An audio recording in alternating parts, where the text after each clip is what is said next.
This is the mechanical lubricator. And what we do is we fill this up full of steam cylinder oil right to full. It keeps using this all the time as you're going. This keeps going back and forth, and it keeps using the oil level down. You have to keep this full, or bad things will happen to your steam cylinders and your air pump.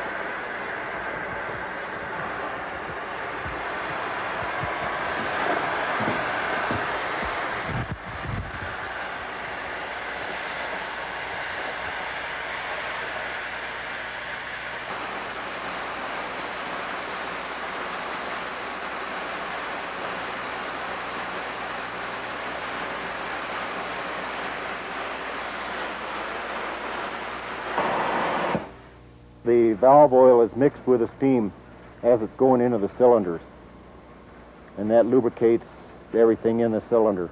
This rod is actuated off of the rod that comes from the wheel, and it just moves this back and forth. And what it does, it keeps cranking this around a little bit at a time, and it keeps pumping oil to your steam cylinders and to your air pump. This just kind of primes the oiling system so you have plenty to roll with to start with. And there's approximately 70-some oiling places on the whole engine, about 35 per side. We're first going to start lubricating. This is the bottom arm of the Johnson bar. This is the brake arm. These are your suspension joints.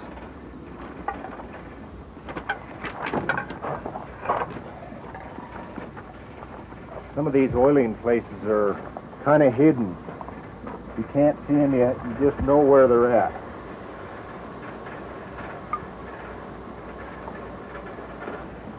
Right now we're oiling the Baker valve gear.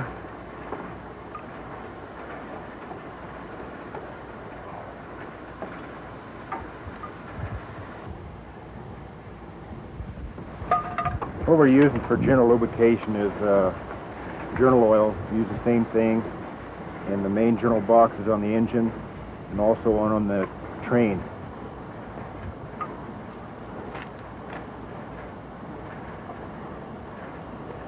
These are the oil caps, and before you run on the roll you crack these about a half a turn, and it just drips oil down to lubricate your slide when it's going back and forth. This gives a little bit of pre-lubrication before you start out in here. What we have here is we just have pipes out of the top of the pony truck journal boxes. We just fill that with oil. That way your front pony trucks or the wheels get lubrication. We're now going to lubricate the main drive journal bearings to the drivers. And these are just open holes in the top of these boxes. The whole weight of the engine rides on your driver, other than just the pony truck. And we're talking 75 tons plus the weight of the water, over 80 tons riding on these bearings.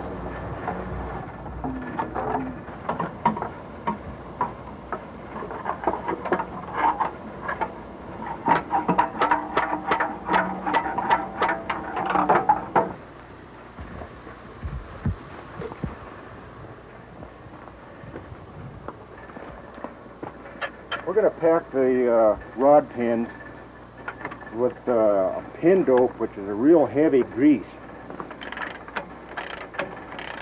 And how that works is as you're rolling along, the friction in the grease itself melts it and keeps adding grease to your brass and your rods.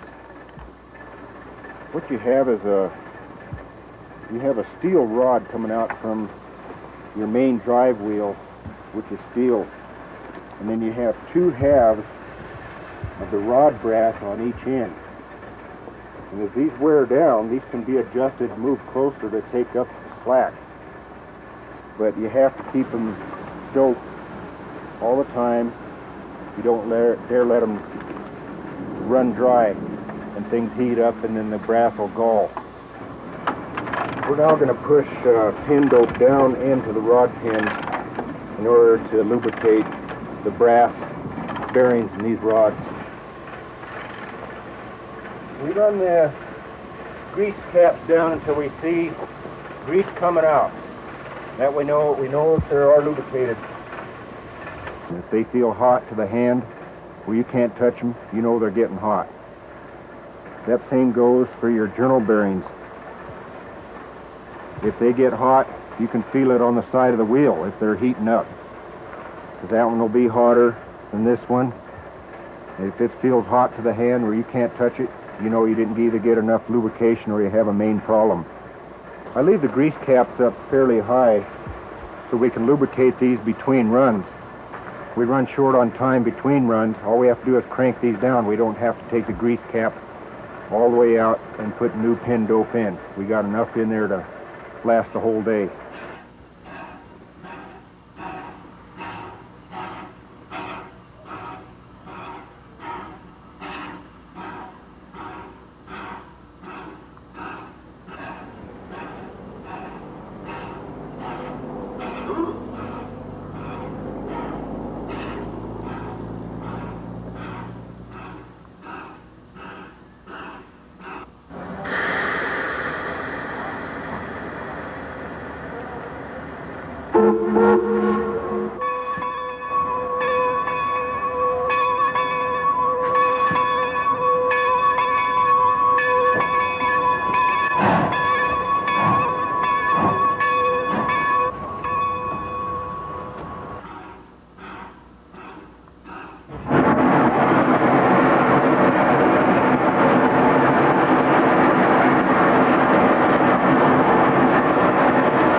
Well, it was during the war, and they were short of help down here, so they come and asked me if I'd want to go railroading, so I thought I'd come and give it a try. I started railroading on July the 13th of 1942, and I became a fireman about 13 days later, and I continued firing steam engine until about 1946. In 1946, I was promoted to engineer on the steam engines. When I started as engineer, it was lots different than it is nowadays in the modernization of equipment.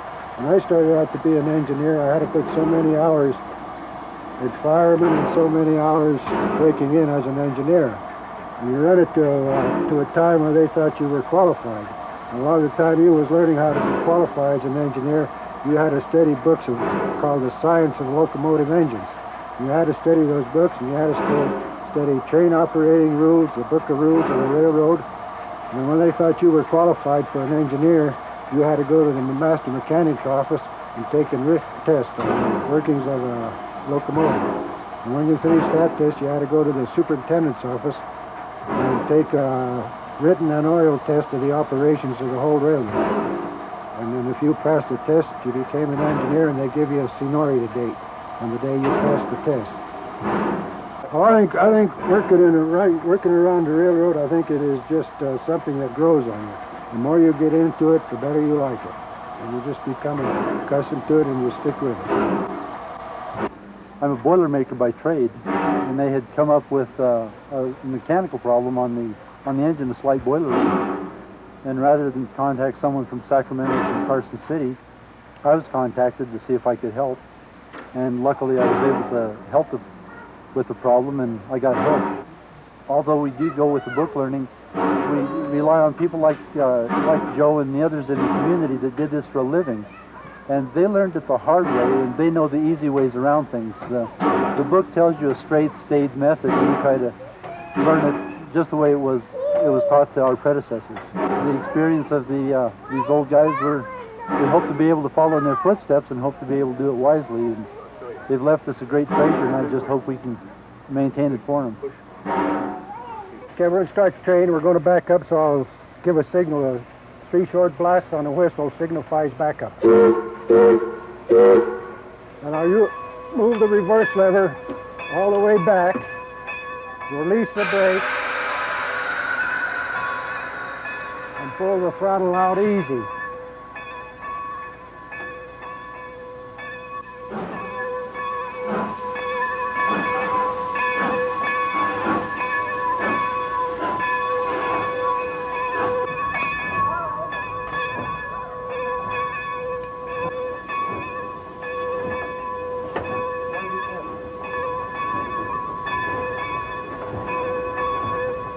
I gotta watch out for signals back here.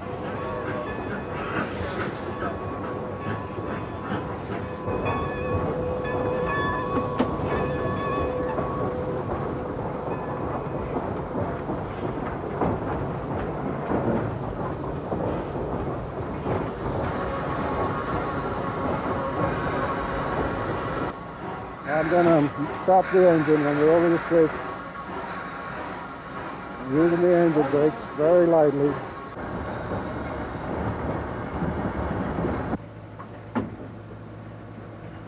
It's a hard baby to move because it doesn't have air on it. You got to move strictly by muscle. Now release the engine brakes and the train brake.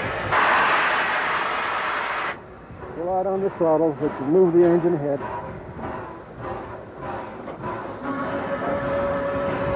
When you move it out lightly, you don't give it too much speed.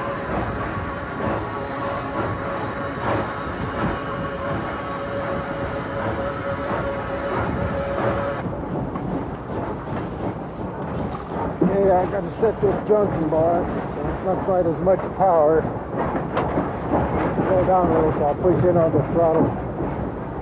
Just kind of let the engine coast until I need more power.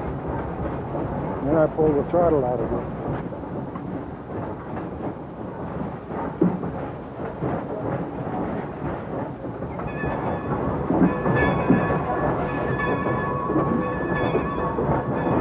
Fairly level ground here, so it won't take too much power to move the train. So keep the Johnson bar hooked up towards the center, and the throttle is just fairly cracked open. Now we're starting up a grade now, so I'll give it more steep. And as it requires more power, I'll move the Johnson bar down a notch at a time. Each time I move the Johnson bar 1 notch, I increase the power. The engine's putting out on the drivers. If you listen to the smokestack, you can tell when the power is increasing because the noise of the exhaust will increase a certain amount. Now hook Johnson bar 1 notch.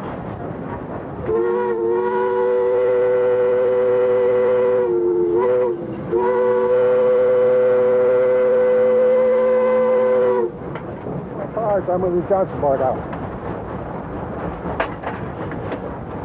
A little more speed.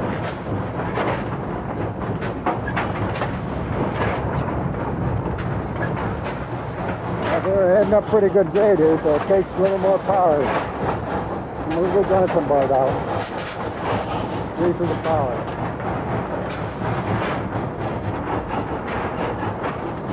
A little more throttle.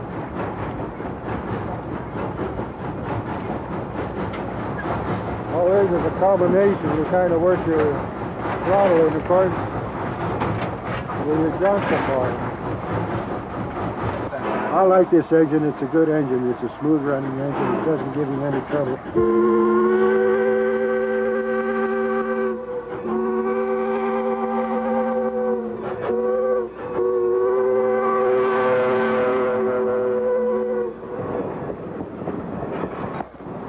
It's got a small boiler and a small firebox. It steams good and runs good. Very good engine.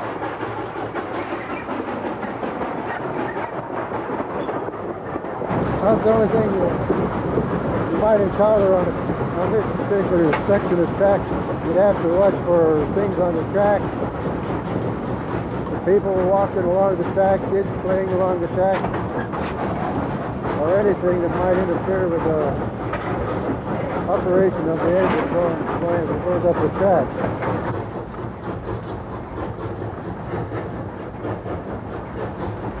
Now this particular section of the track kind of flattens out, so consequently we don't need no power. So we can cut down on our throttle a little bit. So where it cuts the amount of steam that you're using, and at the same token it keeps your engine rolling to the speed that is required to handle the train.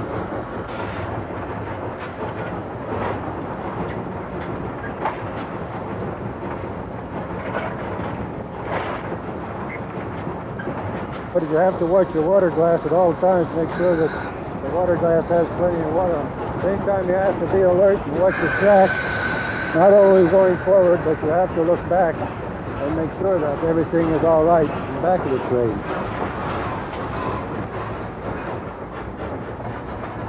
Okay, we're going to make a stop here. We have a very light day, so all it takes to stop it is just the engine brakes.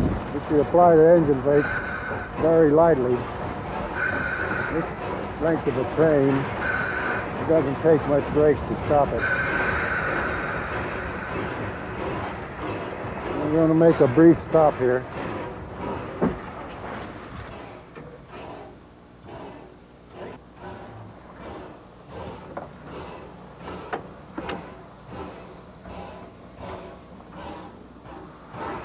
Okay, on this side.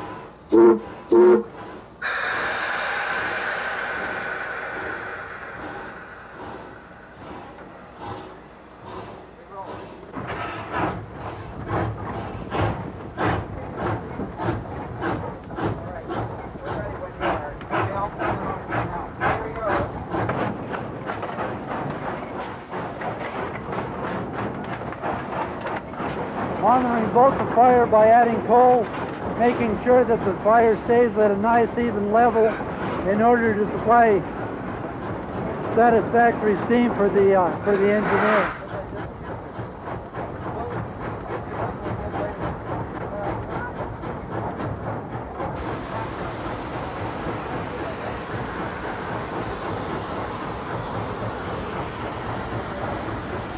To turn on the injector, I first have to open the primer.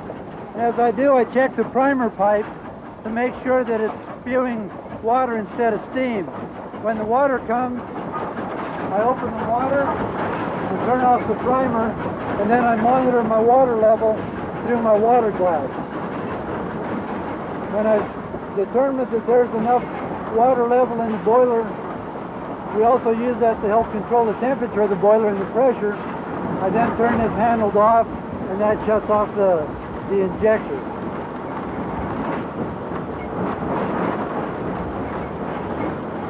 Having achieved the temperature drop that I was after, I'll go ahead and shut the injector off, and then continue to monitor both my water level in my water glass and my pressure on the pressure gauge.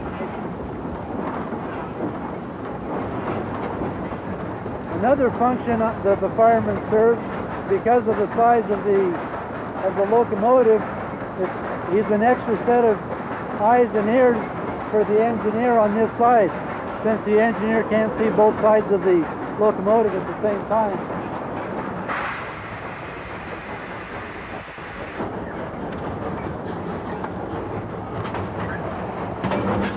We're entering a steep part of the hill, so we need a little bit more wire in order to pull the grade. There's some sort of a pattern. I work the front corners, the side, the back, and then down through the center. At this point, I've also got the injector going to bring my water level up in my boiler. So I have to shovel a little bit harder to combat the cooling effect of the water that's going into the boiler. And that's known as firing against the gun, which is where the old term of being up against the gun came from firing against the cold water coming into the boiler.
Okay, we're starting downhill, so we'll start using automatic brake valves to control the train.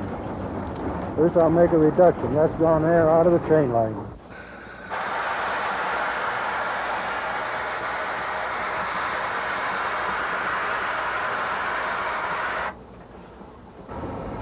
After I make application of train brakes,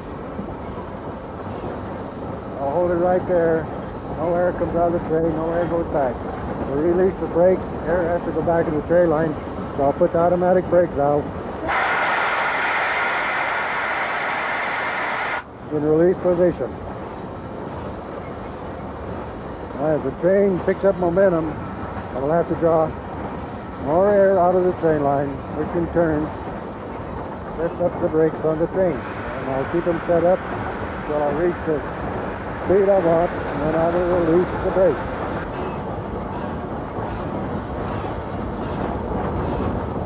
If you're going downhill, it's just more or less a repetition of drawing the air off of your train to put the brakes on your train. And when you get the train at the speed you want it to maintain. Yeah, the engine brakes can't control the weight of a train. You use the automatic brake valve because it completely controls the brakes on your train. You cannot use the engine brakes. If you do use the engine brakes, you use them very lightly. Because your wheels on your engine, it's excessive use of the engine brakes will cause buildup of the heat on your wheels.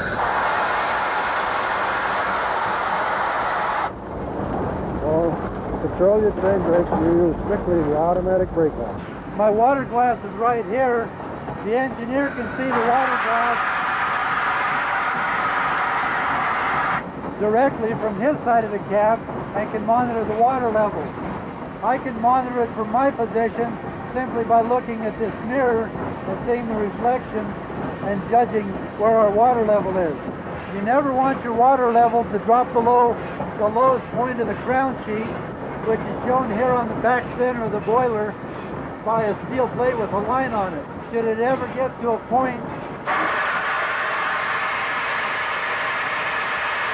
below the level of the crown sheet is then exposed to fire all from one side and can lead to failure because the fire will soften the metal, and with the pressure, which our boiler runs 175 pounds, it can lead to failure of the ground sheet and a resulting boiler explosion.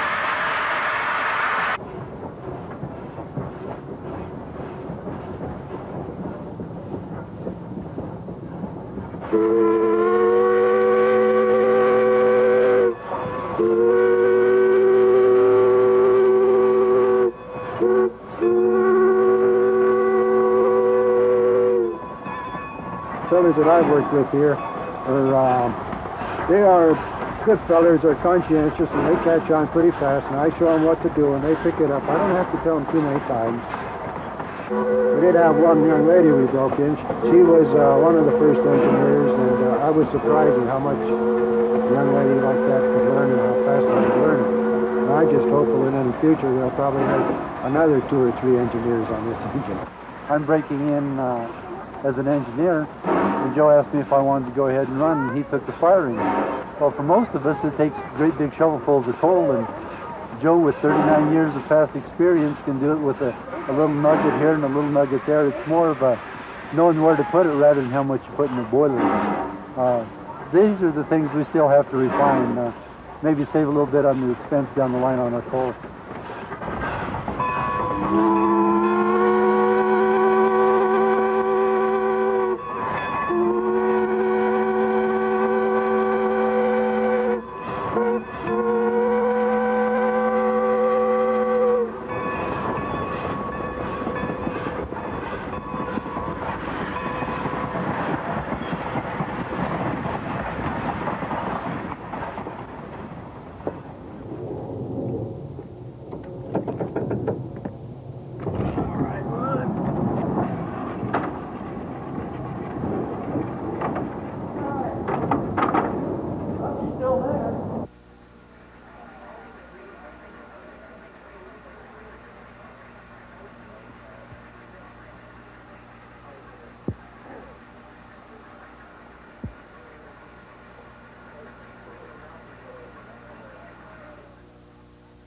This locomotive was outshopped by the Baldwin Locomotive Works in Philadelphia, Pennsylvania in March of 1921. There was an order of, I believe, 14 or 15 of these built at that time. Engine went into service in April of 1921. It remained in service constantly until January of 1957. It was one of the last engines to operate in the San Francisco-San Jose commute service. From 1921, when it went into service, until in the late 20s, these were the premier passenger locomotives on the Southern Pacific, handling all of the great name trains. And this engine operated for a long while on the Overland Limited and trains like that between Sparks, Nevada and Ogden, Utah, which is 535 miles. At that time, it was the longest unassisted run by any locomotive in the United States. At that time, the Southern Pacific bought 10 mountain-type locomotives. Looked very similar to this, except they had one more driver. They had 8 drivers instead of 6. But they had a bigger cylinder, and they were capable of doing much heavier work. These engines at that time were downgraded somewhat to handling the mail trains and a more secondary type of trains over the system. And then when World War II started, in the 40s, even when America started building up, these engines again went back to working very, very hard. All through the war, these engines were handling 12 and 14 Pullman cars full of military personnel at high speeds, and they were once again a real mainline locomotive. With the close of World War II, the Peninsula commute service here between San Francisco and San Jose was building up. Suburbia had started. People were living out of town, commuting, and the commute traffic had gotten up to, I believe, around 20,000 a day. And these engines, once again, were pulling 10, 11, and even 12-car commuter trains on the peninsula. As the bigger engines were released, the passenger traffic dwindled on the main line. The passenger trains were discontinued. Bigger engines became available for the commute service, and many of the lighter Pacific class locomotives, that's what this is called, the Pacific class, were junked in the early 50s, and these engines gradually slipped down to where they were working the lighter 2 or 3 car midday and late night locals, which is where this engine ended up. I want to make sure the steam vent is open. I can see the steam coming out of it. So I know there's steam in the boiler. At the same time, I don't want steam going into the cylinder so the engine doesn't move. All right, I'm going to go up. I'm going to remove the stack cover. Then I'm going to walk down the top and I'm going to turn on the turret valve to make sure I get steam from the boiler into my manifold, into the fireman's manifold. Now, before I go into the cab, I'm going to walk around the engine to see if there's any chains or blocks or anything of that sort under the wheels. Make sure there isn't anything under there that I don't know about before we move it. That looks pretty good. Like the old fella says, the drop on the machinery is worth a whole can on the ground. But that's generally where it ends up. But lubrication is very important because oil is really very cheap compared to manufacturing new parts and the engine failing out on the road due to hot pins, driving boxes, etc.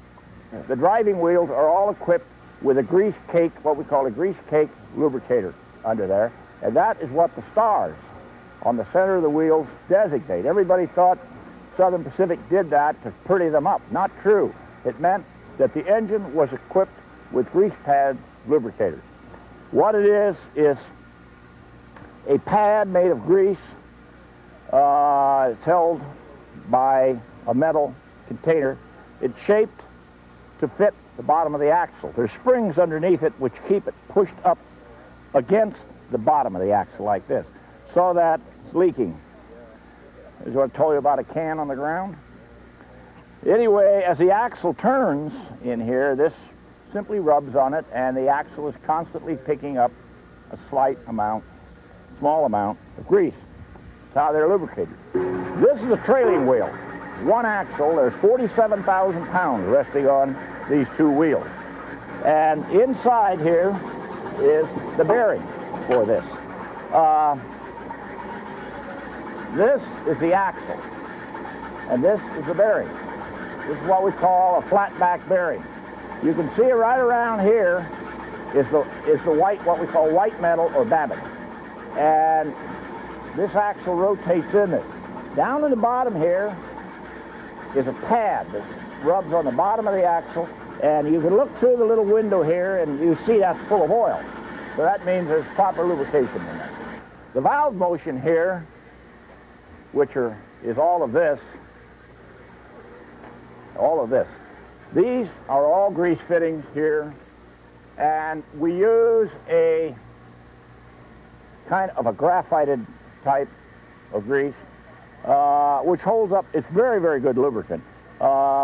We don't need the real heavy grease there because we do not have the pressure or the movement that we have on these bearings here. These bearings here are going a full circle. Most of these bearings here are simply rocking type of thing. There's not a heck of a lot of movement there, and that graphited type of grease holds up very well. Now, there's a lot of oil.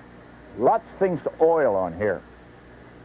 The cylinders and the valve, this is the valve up here, and this is the cylinder. 25 by 30. This has a 9-inch diameter valve in here, which is shaped like a spool. And I'll show you in a moment. This valve motion here moves that back and forth. At 75 miles an hour, this locomotive is making about 350 revolutions per minute, which means that this piston in here, this piston in this rod has to weigh at least 1,000 pounds. This thing is starting here, goes back here, and goes back here about 6 times per second, which would produce about 350 RPM on the engine, which means the valve has to admit steam here to push the piston back, then it has to exhaust it, then it has to admit steam here to push this piston back, then it has to exhaust. It has to do that 6 times a second. That probably doesn't sound too exciting to people that are into high tech, but when you stop to consider the weight involved, the rough service, and the volumes involved, it's really quite remarkable. This is a 4-speed or mechanical lubricator. This is a 6-speed lubricator, and the lines are here coming off the back of it. What we have up here are 4 lines. One of these goes to the valve, and one of them goes to the cylinder. Same on the other side. The other 2 lines, one here goes down to here and lubricates the bottom of the top guide here. This, you have to remember, is flying back and forth at a very high rate of speed, plus there is a lot of pressure on this. Now, oiling. Oiling, there's lots of oiling. Lots of oiling. For instance, the lower guide here, you see this stuff in here? We put some oil in here, you see. The waste in here holds the oil and lets it dribble out over a prolonged period of time. So you have one in the front and one in the back here. That oil's your bottom guide. If you're going to oil around too, pay to put some on here like this. When you are oiling, you are looking. And you would be surprised. You'll find loose bolts, keys out of pins, all kinds of things like that. So that is another reason to be oiling. The railroad wanted you to get down and oil every time you stopped for water. And it was amazing. Guys would find defects that before they turned into an accident. Now, the rods, the main rod, the side rods, all that, we use a very heavy pin grease. It's about like a very, very stiff modeling clay. And it holds up very well under high pressure and heat. Getting low on steam, and we have to get this baby going. So I guess the first procedure is, first thing we do is we check the water. Get water out of the bottom one, and to get steam out of the top one, which we have. That means that the gauge is properly adjusted, and the middle one should also get water. Yeah, right. Okay, I guess the next thing to do is we're going to have to open the damper, the back damper. That gives us air into the firebox. We're going to have to open the oil valve up here. Okay. We have a good supply of water in the tender, so we're all right there. All right, now we have to open the manifold to get steam to all of the valves and everything. Okay. And we want to blow out the atomizer, make sure we have no, get the water out of that. Crack the blower about a quarter turn, get some draft going. So we get a little draft to the firebox. Yeah, you can feel it's starting to suck now. Get some oil on this waste so it'll burn for me. Got to get it in the center this time. All right. There it's taken. You can see it starting to flare up inside. When you open this firing valve, you do it 1 notch at a time. You keep your finger right next to it so that you can feel it when it opens up that 1 notch, because 1 notch affects the fire considerably. We'll close the door now. Okay. Looking pretty good. Just have to let her warm up now. Oh, what do you say, Neil? Sorry, Minister. All right, you about right? Yeah, pretty good. Pretty good. Okay. All right. How you doing, Ron? Oh, pretty good. How's she look? We're coming together. 70 pounds, okay. Yeah, take a check. All right, looks good. Dig up and give it a...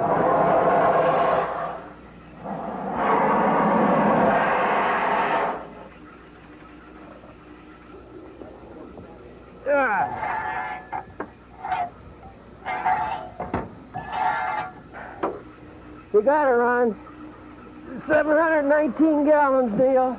719. And about a little over 3/4 tank of water. Okay. Just a little look in here. Yeah, I better check it out. See if anything's falling apart.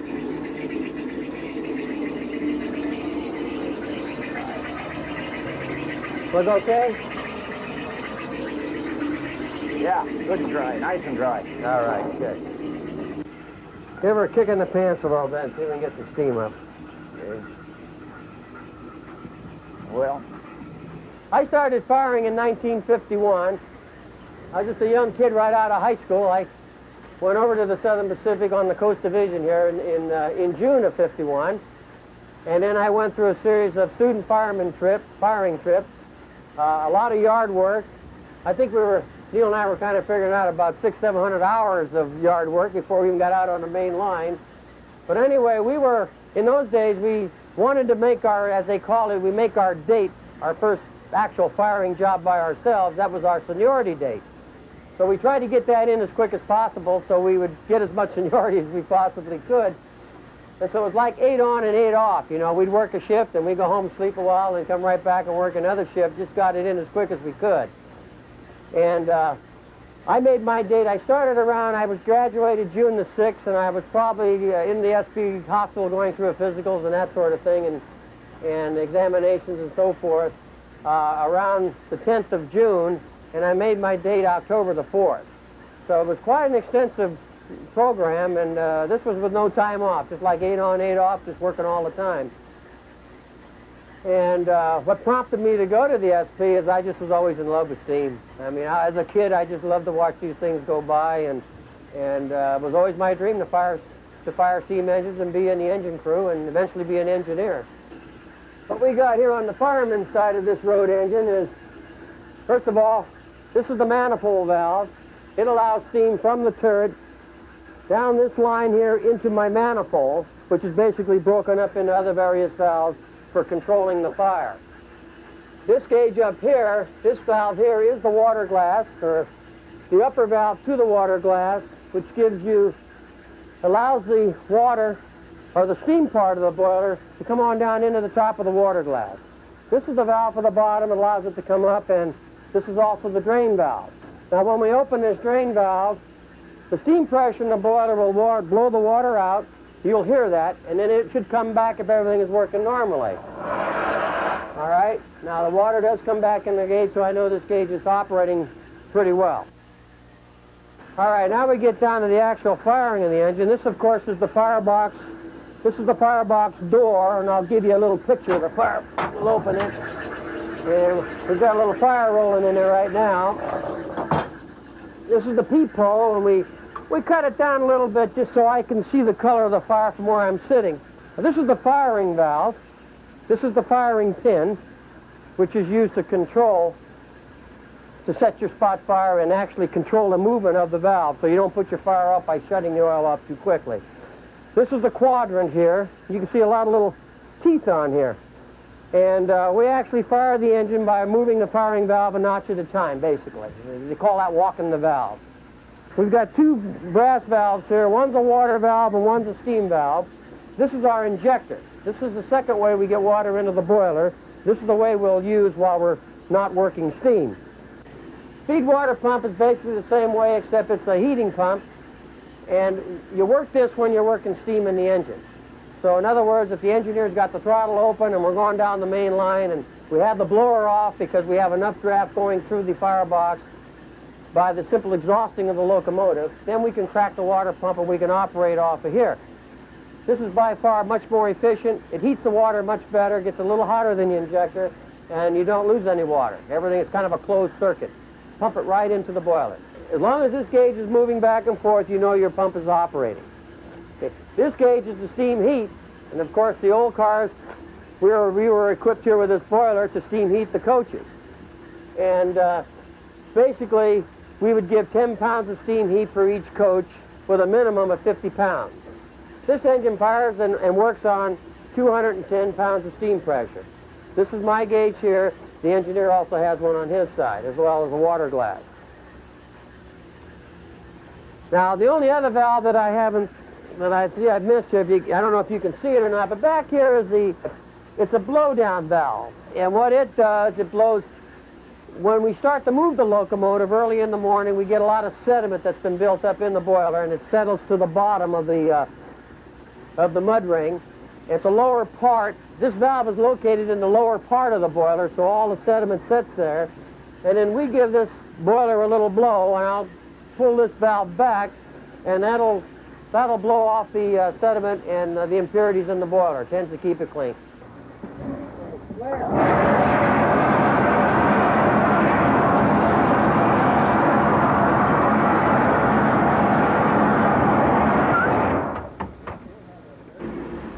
I started out in 1944 in the roundhouse at San Jose, and then went out on the road firing, and was promoted to locomotive engineer in 1954. And I had the good fortune to fire and run this locomotive when it was in daily service. Now, John has told you what was required becoming a fireman. A locomotive engineer on steam. Now this is not true today, but during John's time and my time on steam, it was required that you had 3 years of firing experience before you were even eligible for promotion to locomotive engineer, which required a physical examination. Then we took 2 written examinations. One mechanical examination, which was about, if I remember right, about 390 questions and answers. It generally took 2 days to do it. About a week later, you went back and did the Book of Rules examination, which I believe was around 600 questions. And depending on how smart you were and how fast you could write, it took 1 long day or 2 more days to do that. After you were promoted, you had to have 680 days on the road before you were qualified for passenger train service. And after that, well, that was it. But it's not something that happened in a year or 2 or 3. I fired 10 years and before I was promoted. It wasn't that I couldn't have been promoted earlier. It was that I wasn't needed as an engineer. It's a seniority deal, and it depended on how badly they needed men. There's a lot of things over here to look at, and it looks very complex. Actually, it's not really that complex. The main thing with the steam engine is maintaining a safe water level in the boiler at all times. This engine is equipped with 5 fusible plugs. We call them soft plugs. And if the water gets too low, before any of the metal sheets are burned, the crown sheet, which is the top sheet in the boiler, and it basically runs right below this row of plugs here. These plugs can be removed to get in and wash the crown sheets when we do boiler washing.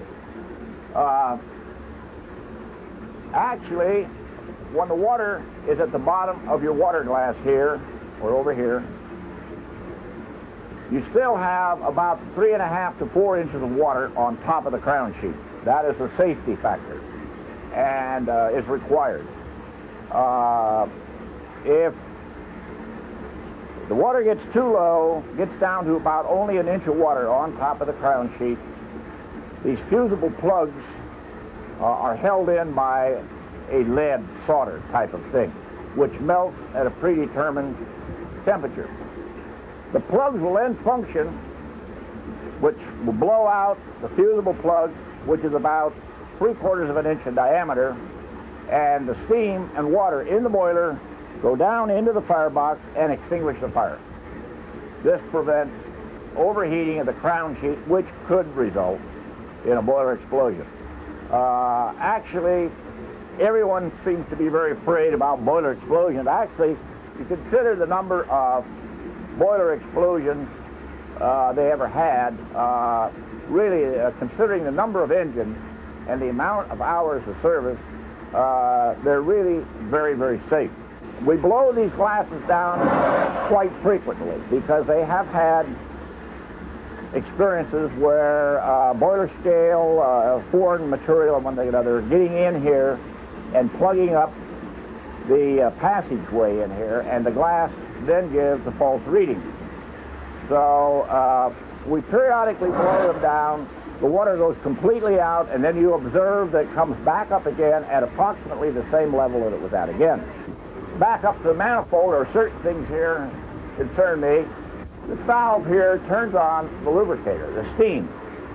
This is a hydrostatic lubricator made by the Nathan Manufacturing Company. It is a 3-feed lubricator. We're only using 2 of them. This handle lubricates the water pump, and this one here, the air compressor. This works on the theory that oil floats on top of water. What happens, the water comes down here, this is full of oil. Right now, it's full. We have what we call a bullseye here. You can look through here, it's glass here and glass here. In the middle is the oil, this is all full of oil. So to check and see if the lubricator is full, you look through the glass here. If you can't see through the glass, it means it's full, because you can't see through the oil. Again, we have a bullseye glass here, and I can see all the way through here. All there is in there is water. Now, about 15 minutes before starting the water pump or the air compressor, you turn this, and you regulate it, you look through here, and you'll see little drops of oil going up. They go up and out through these lubrication lines here to wherever they're going, the air compressor or the water pump. This holds one of these canfuls here of oil. This can here is full of what we call valve oil, or steam cylinder oil is probably a better name for it. It's a very heavy oil, and it holds up very well under steam and water. Again, I have a steam gauge here, which is calibrated with John's. They both read the same, so I can see how he's doing. This is the air gauge. There is a pipe all the way back through the train, called a brake pipe, train line, whatever you want to call it, and that supplies air to the cars and the locomotive for the operation of the air brakes. This, of course, is a throttle, and it has a lot of notches here, as you can see on it, and of course, the farther out you bring the throttle, why, the more steam you're admitting into the valves and the cylinders. These are the 2 brake valves. The little one here is a Westinghouse S6 valve, and it has 5 positions over here. This is where it's normally carried. This is with the brakes released. This applies the brake on the engine and tender only. And this is a release position here, and this is where it is normally carried when we're out on the road. You come up over the hump here, that's what we call lap. You bring it here, it's slow application. It builds the brake cylinder pressure up very slowly. If you're in a hurry, you come over here against the spring, and that's called quick application over there, and it applies the brake more rapidly. This is a lap position. In other words, if you want to bring it over here and put 20 pounds in, and then you put it there, and then it just holds it at 20 pounds. It does not add or subtract from it. Okay, this is tied in with this. This is the automatic brake valve. This applies the brakes on the cars and the locomotive, and all the way over is emergency. Commonly called big hole on the railroad, simply because it lines the largest port up in the brake valve with the atmosphere and applies the brake at a very rapid rate. This is a sander valve, and this out in front of the driving wheels, we have some pipes come down from the sand dome, which is up on top of the boiler. When we open this, air goes out to the sand trap and blows sand down the pipes in front of the driving wheels, and it sprinkles it on the rail right ahead of the drivers. Sand increases the adhesion between the wheel and the rail, and is very helpful in starting heavy trains or on slippery rail. It's also beneficial in braking. Excessive use of the sand is not recommended. Some people may remember years ago the little wire running down the middle of all of the cars, and the conductor would reach up there to get a hold of that wire and pull it. Well, what happened? This little whistle would sound down here. For instance, if you were standing still and the little whistle blew 3 times, it meant they wanted to back up. If you were running and the little whistle blew 3 times, it meant stop at the next station. But we had whistle signals for just about everything. If we didn't have a whistle signal, we had hand signals. It was really a wonderful way to work. It's almost a lost art today. You see very few hand signals anymore. You see them going around with a light locomotive, and one guy is talking to the engineer over the radio, and he's 40 feet away. But it was really a very nice way to work. It was really an art to watch some of the people on the ground, switchmen, brakemen, conductors. We could work all day and never speak a word. We had signs for everything. This little gem here is a power reverse gear, forward, over here, and back. We don't have air yet, so we will see how this works later on. On many older engines, they called it a Johnson bar. It was a manually operated reverse thing and had a big old reverse lever. Looked something like this, only it was about 4 feet tall, sometimes 5 feet tall. And you had to get up and then wrestle this thing around and probably end up with a double hernia and broken back and a few other things. Later on, the Interstate Commerce Commission said any locomotive weighing over 150,000 pounds on the driving wheels had to be equipped with a power reverse gear. Up here, this handle here goes outside to a throttle valve out there, and this is steam to the cylinder cocks. These cylinders are 25 inches in diameter, and the piston has a 30-inch stroke. That's quite a large cylinder. Yet there's very little clearance on the heads. There's probably only perhaps a 1/4 of an inch clearance, and water doesn't compress. So if you get a lot of water in there and the piston comes forward, it can actually blow the head right off the cylinder. That you don't want. Another big, lots of trouble, and the mechanical department just love you for doing things like that. Plus the fact the engine will probably be out of service for several days while they do it. When we get going, why then we turn this and they close. You don't want them open all the time because they waste a lot of steam and you lose power and it keeps everybody awake. It's the kind of job that you have to have a disposition for paying attention to what you're doing. You can't really drift too much, particularly like on the spot here you can a little and talk and whatever, but when you're actually out on the road and you're working, you're really managing your steam pressure, you're watching your water, and you're very busy. And there's a lot to do. You're the left eye of the engineer. He can't see much if you're going, or he can't see anything if you're going around a left-hand turn. And if you're going, as far as if you look down the locomotive, you're pretty well blind about 30, 40 yards in. You can't see much in front of the locomotive that close in. So essentially what you're doing is you've got to have an attitude where where you pay attention to what you're doing. You can't kind of drift, because once the steam starts to get away from you, it takes quite a bit to get it back. If the steam starts to drop, you have to start walking your valve one notch here and making various adjustments. A steam locomotive basically they fire the same, but all engines have different characteristics. So in a sense, they fire different. And even though they may be the same class of locomotive, they have different characteristics. So you just have to watch your water when it starts, and you have to manage that water supply. If you're working full throttle, you're carrying about maybe 2/3 to 3/4 of a glass. When the engineer's going to shut off, the water level's going to drop a little bit, and you kind of have to prepare that so when he starts up again, you've got enough water in it and you can keep your steam on the point. When he needs the steam, he needs it when he's working the engine. When he starts out and he works a hard throttle, that's when he wants his 210 pounds. Well, the teamwork is, it's for some verbal.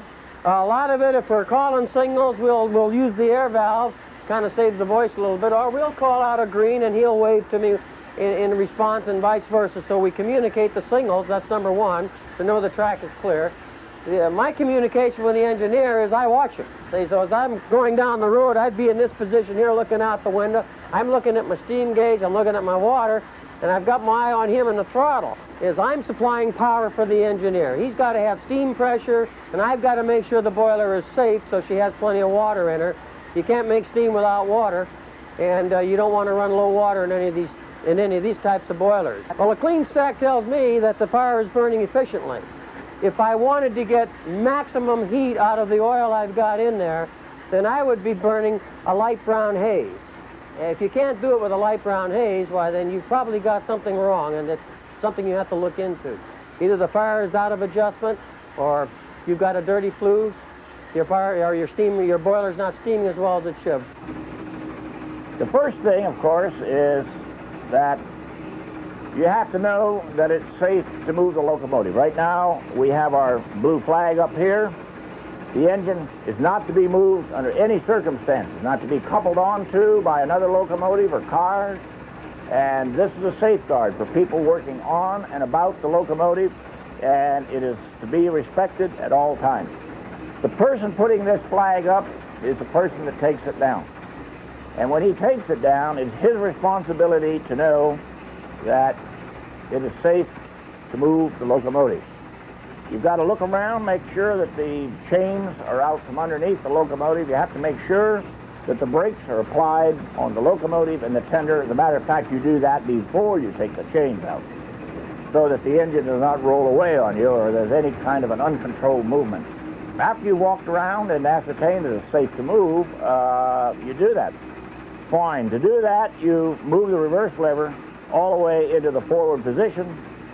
You release the locomotive brake, and you open the throttle gently. None of this jerking it around. These things do not react like a gasoline engine or an electric motor. You have to give them time. You open this, you could watch your steam chest pressure will gradually start building up. This engine will generally move on about 60 pounds of steam chest pressure. Then, of course, the speed is simply regulated by how much throttle you get it. You move for quite some distance with the cylinder cocks open, allowing the water to work out of the valves of the pistons as they're going back and forth out there. Basically, what we're doing here, if the engineer was going to move the locomotive light, my major concern would be that the fire stays lit when we're drifting. So I would try to keep the fire bright, and he's not going to work enough throttle where I'm going to have to really make some radical changes, but I may need a notch or two just to keep the fire lit while he's exhausting.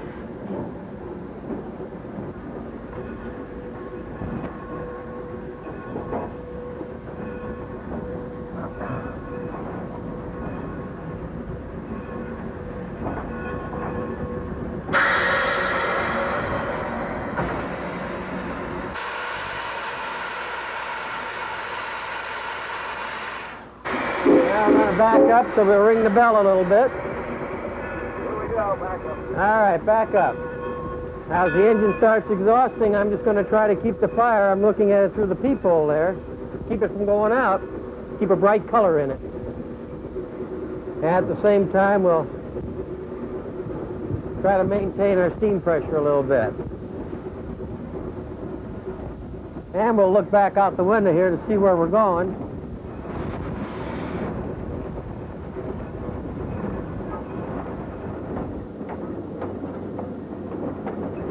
About 2.5 car lengths there, Neil.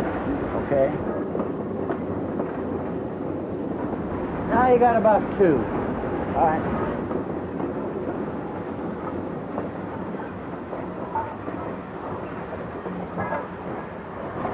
You got about 1 now, Neil. 1.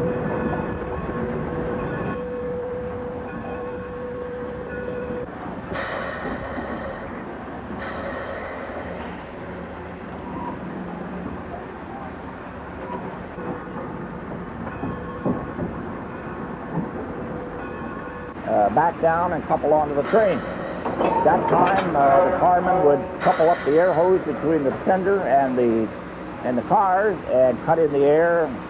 The brake pipe pressure would drop, the pump would go to work, and you sit here and pump on them until in freight, 90 pounds, passenger 110, get the desired pressure up, the brakes are charged. Well, I guess we're all ready to start ahead, so First thing we'll do is see if we can get a sign from our brakeman on the rear end. Okay, so it's all right to go. So, put the engine into forward motion. We'll release the engine brake and open the throttle. And hopefully, here in a minute, we'll go. Headlight, little bell. Now throttle's open. We'll walk the firing valve here a couple of notches to keep it in there. If I hear the engine start to slip, and I'm going to give it enough oil so the fire, so he doesn't draw my fire out and put the fire out. If the engine kind of recovers and starts to grip the tracks again, he's going to widen out on it again, then I will graduate my firing valve. Now, assuming now the engine's not going to slip anymore and you're starting to take the load, we know, you can tell, a couple of good exhausts and you know when you have it, you got that feel for it. What I'm going to do is that the engine starts to chug maybe 3, 4, 5 times.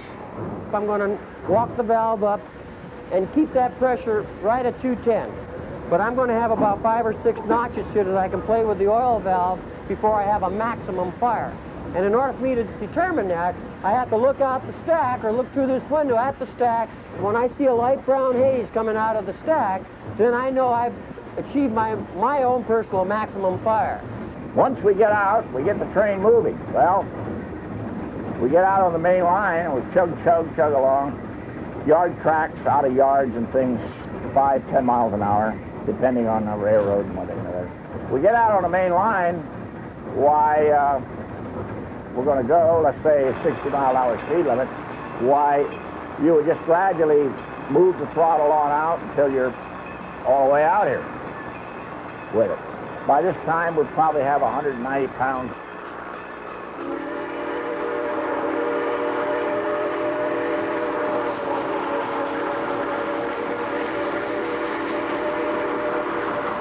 Normally on the road, running along at good speed, the back pressure should be around 5, 6 pounds.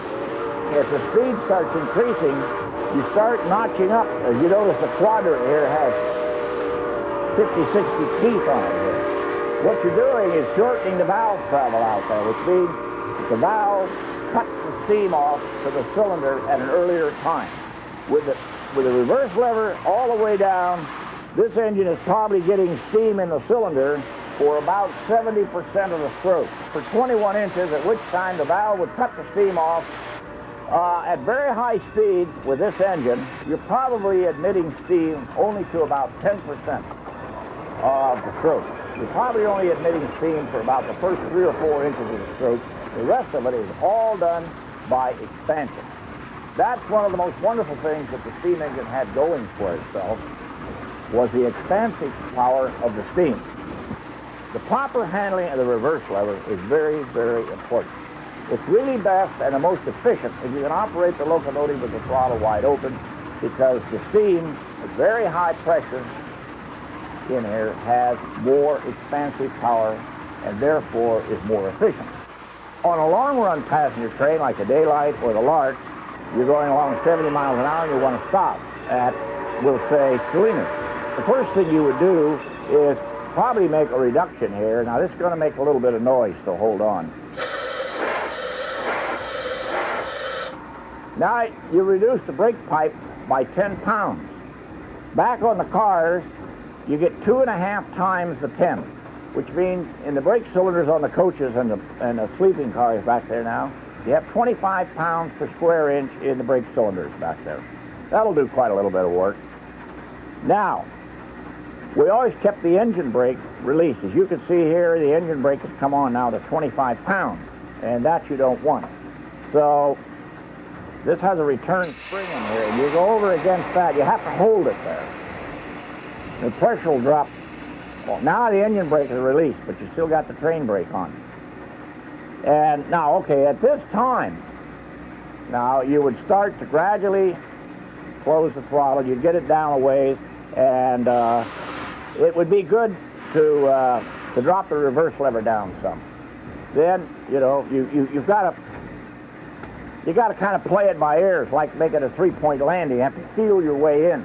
you have to have a feeling, hey, is the thing slowing down fast enough? Are we going to get stopped at the depot? Or are we going to go by? If we're going to go by, hey, fine, we're going to have to make another reduction and put the brakes on harder back on the cars. Now we have a 20-pound reduction. You have about 50 pounds of brake cylinder pressure in the coaches, which is probably as high as you'd want to go. And so you keep throttling down and keep dropping the reverse lever down. The idea is when you come into the station, you just barely got the throttle open. This may be showing 15, 20 pounds steam chest pressure. Engine brake release like this. And then when you get down to your spot, now if you've got to take water, you had to be very careful. Because if you got by the water spot, the only thing you could do was back up. That's kind of hard to do because when you stop with a passenger train, people are getting on and off and one thing and another, so you just can't back up. So the best thing to do is come in very cautiously on a passenger train, especially if you had to take water. And be sure and hit the spot. This tank does have 3 manholes up there on it, so you have about 15-foot leeway there. But you're gonna have to stop within about a 15-foot stretch. We had marks on the ground. We called them water marks, and you wanted those right underneath the cab window. And if you did that, that meant you were properly spotted for water, so the firemen could go up and take water. The idea is when you come to a stop on passenger cars, the brakes can be graduated off. And the idea is, like your automobile, you come up to a stoplight, you're going 50 miles an hour, you have to press down fairly hard on the brake pedal of your car. As the speed gets down and you come up to the light, whether you realize it or not, you're letting pressure off of the brake pedal so you don't throw yourself through the windshield when you stop. Passenger train, you have to remember there are people back there walking around, eating dinner in the diner, or if they're lucky, having a highball in the lounge car. And so you have to take that, or at night, people are sleeping. You don't want to wake them up. So we would come in then, and as the speed decreases on anything, the braking force increases. So what we would do is you'd come in like this, and you see it come back up a little bit. Well, what you're doing back there is the graduating valves on the cars will allow some of the brake cylinder pressure to escape to the atmosphere, thereby cutting down pressure in the brake cylinder. The ideal thing to do was to come to a stop with the throttle shut off, the reverse lever in the corner, and just as you come to a stop,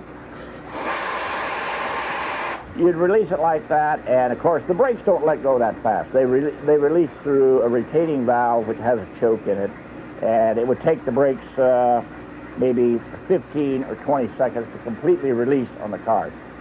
The ideal way, and what everyone strived for, was to come to a stop, the throttle shut off, reverse lever down here, and the last whisper of air coming out of the retaining valves on the cars to make a nice smooth stop. Okay, now as you're rolling into the depot, you got to remember I have no blower on. I have a full turn atomizer in this engine, 3/4 full turn, good bright fire. I have a water pump that's working, and I've kind of graduated my water up a little bit. Now, when the engineer goes to the automatic train brake, I hear it. So I know that he's going to make some adjustments over there to plan his stop. Well, I've got a plan for him. So now the first thing I do is I'll turn first of all, I'm going to turn the blower on where I normally would turn, in this case about a half a turn, because that would keep a pretty good fire in like what I have here. I'm going to come back on my atomizer about 1/4 turn, and I'm going to shut my pump off. Now I've already added enough water, and if I haven't, then I need more water. I'll go to the injector to do that so I don't chill the boiler. So I'll shut the pump off, have the blower on, have this on. Now I'm ready for him to shut the throttle when he wants to. I'm graduating down on steam pressure, maybe 5 or 6 pounds, depending how long we're going to stay there. And as he's working his way into the depot, he's going to start easing down. As he eases down, I'm already prepared here. I've got a draft going through the firebox. Anyway, I don't need his exhaust for the draft. So I will just walk my valve down to where I have it set on the firing pin as he shuts off. It makes a nice smooth transition. Normally, my steam pressure, if it's back about 5 or 6 pounds, it'll start climbing once I get into the depot. If I've done it right, the water will drop to the level I want it at when we start. As we stop into the deep over there 3 or 4 minutes, the steam pressure will continue to work up, and when he gets the high ball to move out again, I've got my 210 pounds, I've got my water where I want it, and I simply reverse the procedure that I indicated before, shutting off as he opens the throttle up. So you're kind of planning this stop to stop. I always like about 100 feet before I was going to come to a stop, I would put the sanders on. That way when you stop, the locomotive was sitting on sand.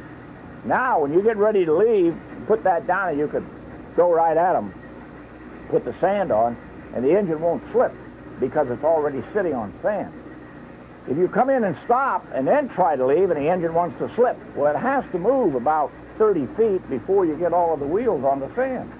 So if you put the sand on, maybe a car length or so before you stop, when you stop, the engine's already sitting on sand. Now you're ready to go without slipping the wheels.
This particular series of 484 locomotives were designed as a cooperative effort by the American Locomotive Company and Union Pacific.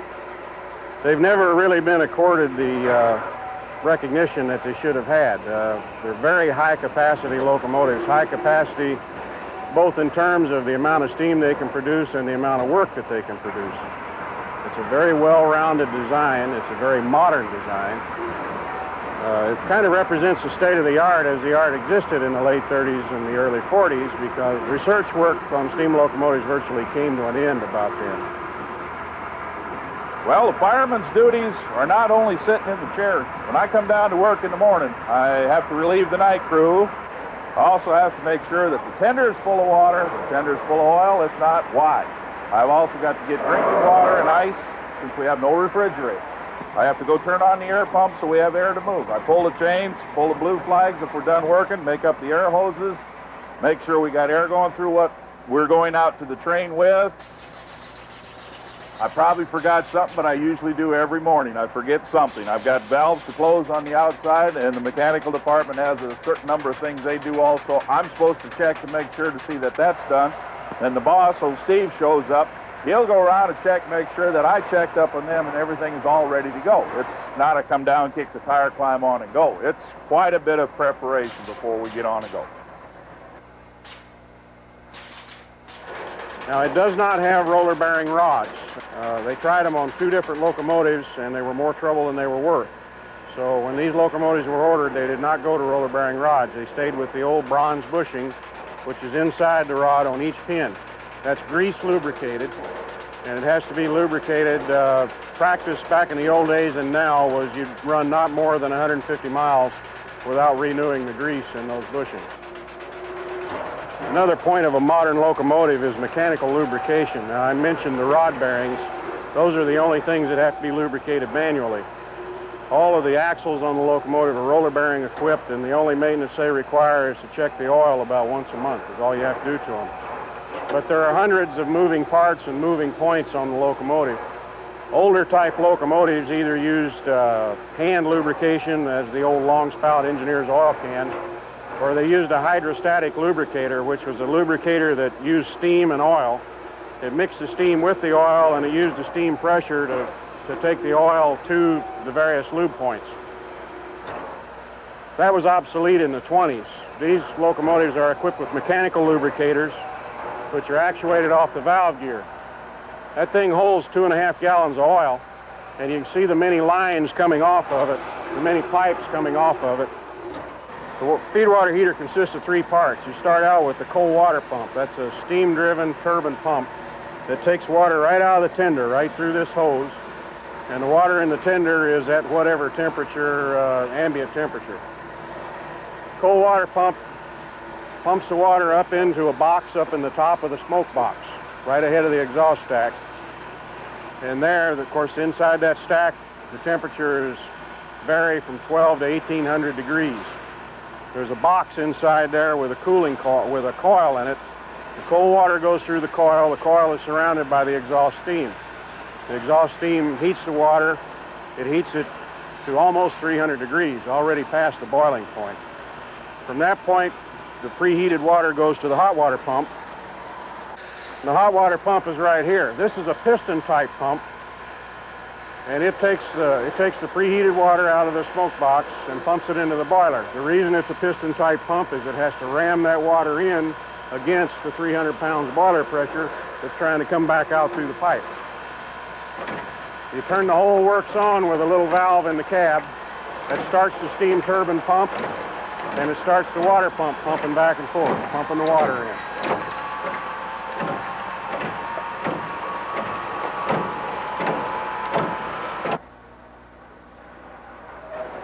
Okay, we'll put her in gear. Keep the brakes off and go.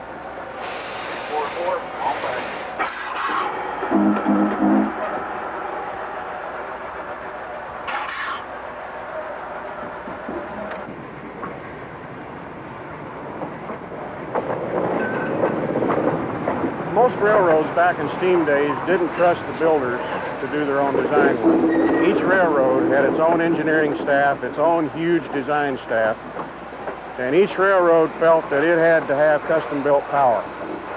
If the Union Pacific designed an extraordinary locomotive, the rest of the railroads would say, well, that's fine for the UP, but we've got to have our own. UP work was very close to American Locomotive Company. The largest, most modern locomotives on the UP were built as a cooperative effort with ALCO. Their design staff and the railroad's design staff worked very closely together. And there were some disagreements, and there were some fine arguments if you read the minutes of some of the meetings. The UP developed the first high-speed 484s. We did not develop the 484 type, but we did develop it into a high-speed locomotive. The railroad was looking for passenger locomotives that could run 90 miles an hour on flat track with 26 cars. And the UP produced a design, the builder produced a design. The two designs were very far apart. There were a number of things that the UP had tried that the builders said was impossible. So there was quite a bit of give and take. And finally they said, look, it's our money, build a locomotive the way we said. If it doesn't work, then it's our problem. They built it. It exceeded everybody's expectations, and it proved to the industry that a big locomotive that could pull both freight and passenger economically could be built.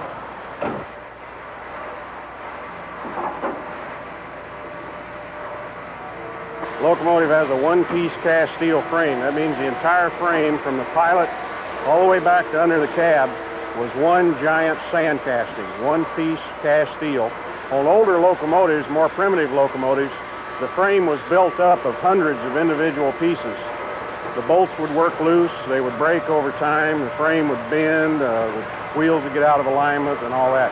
That's not a problem with a cast steel underframe. It makes a very solid foundation. The drivers are a one-piece cast steel box casting.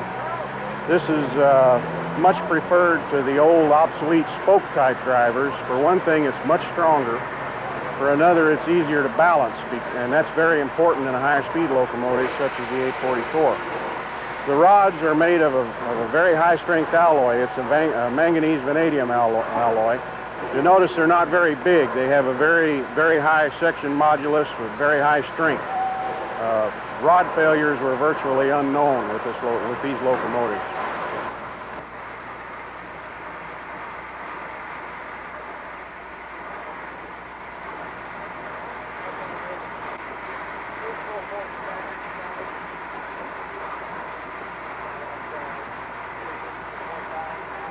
Okay, you can divide the cab of a locomotive down the middle.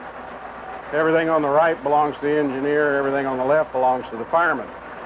Then you can further subdivide that almost horizontally. You have the valves up along the roof line. These are valves that you will either turn on or turn off when you fire the locomotive up or prepare it for service. And you don't ever fool with them again until the end of the run or you're ready to shut the locomotive down. Right now, they're all on. There's a water glass on this side, a water glass on that side. That's so both of us can keep an eye on the level of the water in the boiler. And there's a valve to shut off the water glass at the top and the bottom. That's for just in case the glass should break. Of course, if it does, the cab is full of hot water and live steam, so you've got to be able to shut it off. You don't want to stay in here with the hot water and live steam, so you see an extension rod that runs right through the back wall. If that glass breaks, you dive out the back door and shut the valve off from back there. On the right side water glass, that's connected to a water column. It has 3 tricocks. That's to make sure the glass isn't lying to you. You have to know what the water level is. And if it gets sediment or something in it to block it up, it may be lying to you. You may think you have water and you don't. So you double check it with these tricocks. You open them up, and if water comes out, you know you've got water to that height. Open the next higher one, until you find out where the water ends and the steam begins. And you do that like this. You see the water come out, you know you've got water. You get down into the operating controls, everything that I'm going to have to use or everything that Lynn's going to have to use on his side that we're going to have to use regularly is here close at hand. And we don't have to be jumping around to get a hold of it. We've got the throttle, the air brake gauges, back pressure gauge that I have to look at, the cab signals, the train brake, the engine brake, cylinder cock valves. The little brass handle here controls the sanders. They're off right now. You push it forward, that turns them on. The sand blows down in front of the wheels for traction. This is the bell valve, reverse gear, all the way forward, all the way to reverse. It's in neutral right now. You can see all the little notches. Those are the different adjustments in the valve gear. As the locomotive goes down the railroad, the speed increases. We'll hook it back. As the speed decreases or the amount of work required increases, we'll hook it forward. This is an air-operated blowdown valve. The cab signal acknowledger, when the cab signal indication changes, a warning whistle sounds in the cab, and you acknowledge it by doing that. The only other gauges I have to concern myself with is the boiler pressure gauge and the speedometer. And the rest of it is looking out the window, listening to the stack, and feeling the locomotive through the seat of your pants and figuring out what the train's doing and what you're doing and how to handle it. The only other device over here that I haven't pointed out that's very important is this, and that's the whistle.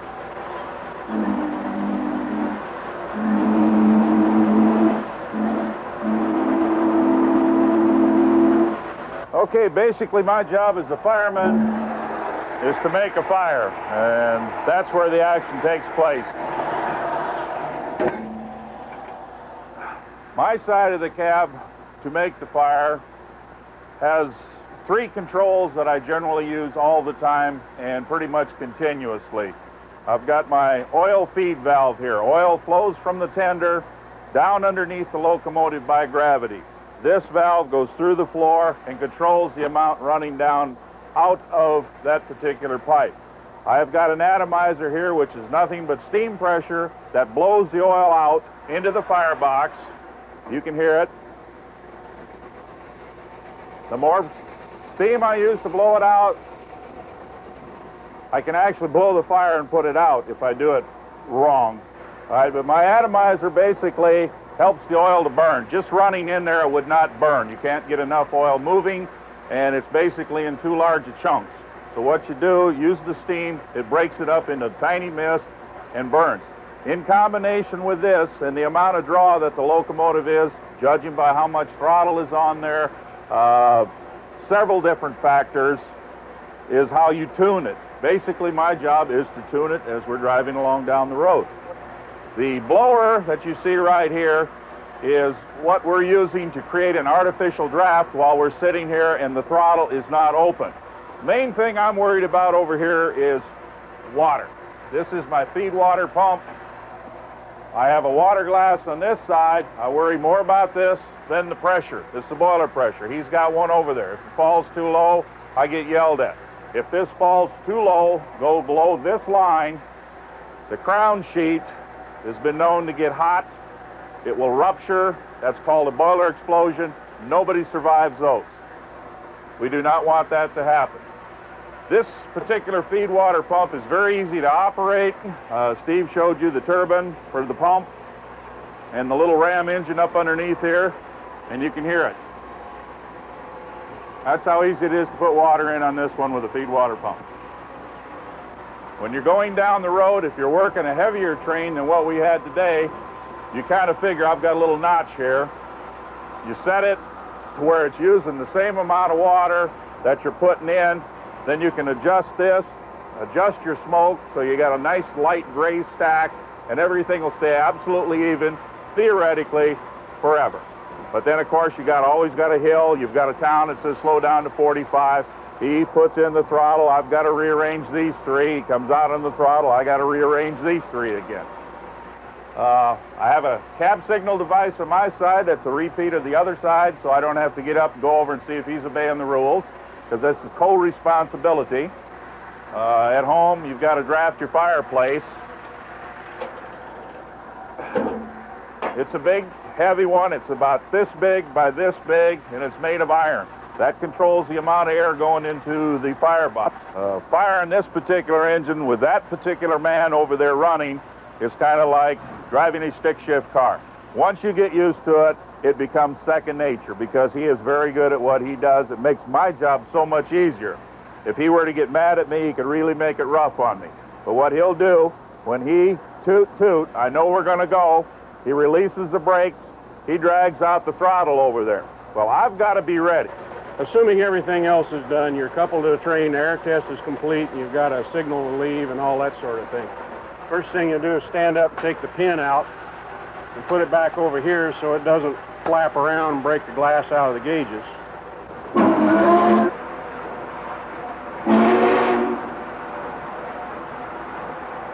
We'll shove the reverse gear forward, crack the throttle by pulling it back a small amount, and release the engine brake. Make sure the cylinder cocks are open.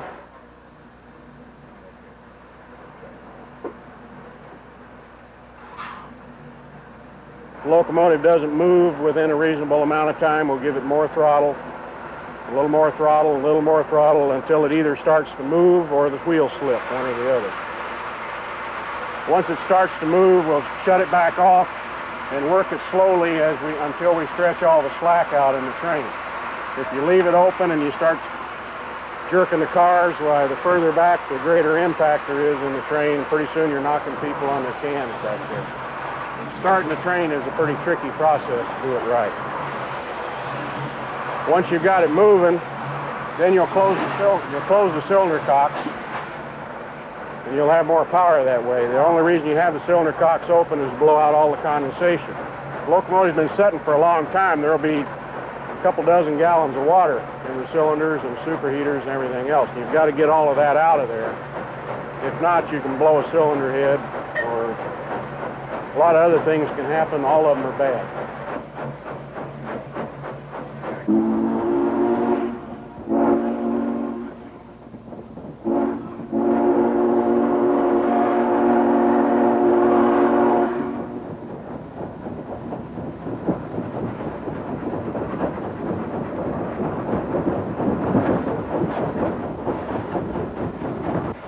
As the engine starts going and she starts talking to me, I'll start feeding her a little more oil. I've got to give it a little more atomizer because I'm breaking up more oil to burn. watching my smokestack to make sure I don't have too much smoke. Now, all the water in the boiler is going to come back this way. So it will show glass will be full or the front won't be full, so I've got to keep that in mind. Also going down hills, it all runs to the front end and it shows there's hardly any here when you really do have some. That's something else you have to keep track of. But as our speed increases, I will continue giving you more oil for more power. The closer I am to 300 pounds, then we're up to about, say approximately 4,000 to 5,000 horsepower on a good day. Well, what you're trying to do is get the locomotive where it'll maintain the speed that you want with the minimum amount of steam and consequently the minimum amount of water and fuel being used. And you do that by making minute adjustments on the reverse gear and the throttle until you get everything like you want it. Small changes in the gradient, either up or down, or from one of those conditions to level or vice versa, will change everything that's going on here, and you have to change accordingly. So you'll see making different adjustments in the reverse gear. I'll shove it forward. If I want to accelerate a little bit, I'll shove it forward a few notches. When it's starting to pick up like I want it to, I'll start bringing it back a few notches. Municipal speed restrictions, like there's a 45-mile-an-hour speed limit through Central City. And we're sailing along at 65, and I just set the brakes enough to bring us down to 45. Kick them off, and I didn't touch the throttle or the reverser. As soon as I kick the brakes off, the engine will start to pick it back up. One of the reasons this is a rougher ride engine, maybe because we have 450 tons going down the road, and it's checking every joint and every low spot and every little soft spot on the railroad. Seeing us from the roadside, it looks like it's a smooth ride, but it's not. You see it going down the railroad. If we're going slow enough, you can actually see the ties and the rail flexing. Now, you hit a bridge, and you can tell immediately up here. When we get on that bridge there at Columbus, everything is rock solid, nothing moved. Got off the other end and it went like this. Because the ground is softer and compressible. The bridge doesn't compress.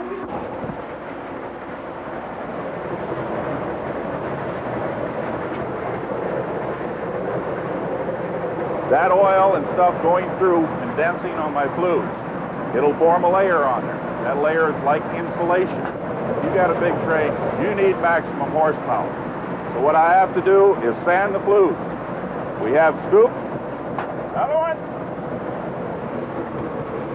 Plain old children's sand. When it's working hard, there is a real draft going in there, and I'll pour about 3 scoops of this in. What that'll do is it's flying down, bouncing around inside those holes and flues. It knocks all that soot loose. That's where you get that black cloud. Now, that's going to come down somewhere. But I have to do it about 2 or 3 times to get all that out of there so I can get maximum horsepower.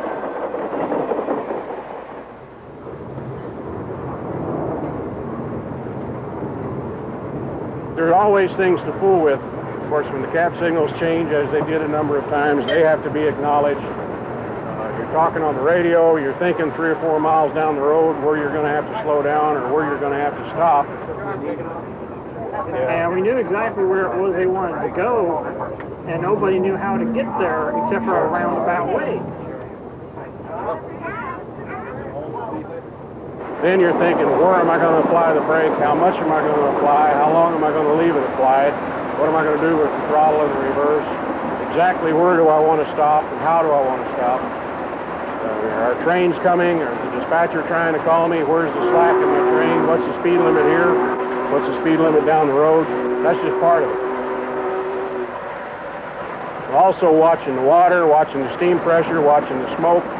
And before I'm doing anything drastic over here, I have to make sure that he's either watching or listening, because whatever I do over here, he has to make adjustments to compensate. When he comes into a town or when he shuts the throttle off, he'll generally glance over at me. I know he's going to do something. I usually start coming back, less oil into the engine. Because when he throws that throttle in, all of a sudden we don't have any draft and you get this big blah of black garbage up in the sky. Now, a lot of the rail fans love to see it, but the housewives with their laundry out or the Greenpeace people do not like to see that sort of thing, and it is air pollution.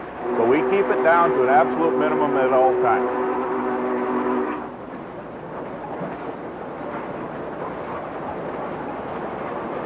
Locomotive operates on 300 pounds boiler pressure.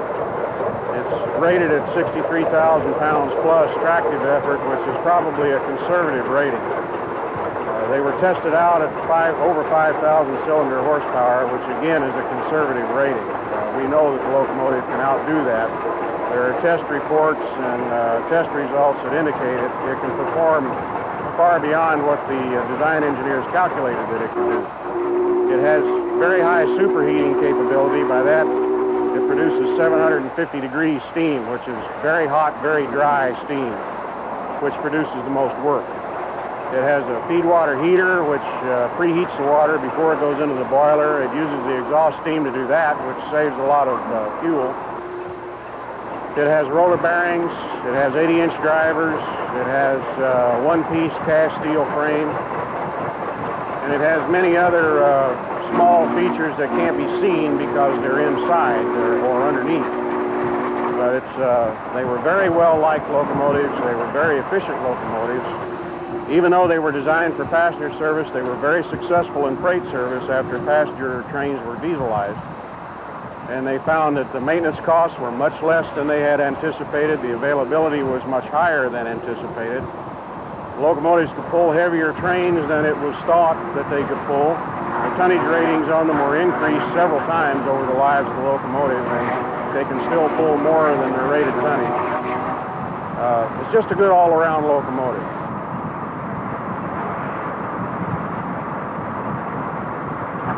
The way you get to learn all this stuff, I'm a railroader by trade, been doing it since 1968, been working for the railroad, been working on the steam engine now since started in 79, helped a group of employees restore the Union Pacific Challenger 3985 in Cheyenne. I'd never seen a steam engine that big run before, so I wanted to help get it running. Well, we still had old-timers around here then that actually ran these things when they were new. And they knew the ropes, and those of us that showed any interest whatsoever, they took the time to explain to us and tell us and actually gave us experience down here firing it. And that's basically how I learned. Experience. Just plain old experience. I've been an engineer for 20 years, and it's just by experience and by doing. That's all. In the old days, you had to go through a series of progressive exams taken over 3 years to be promoted from fireman to engineer.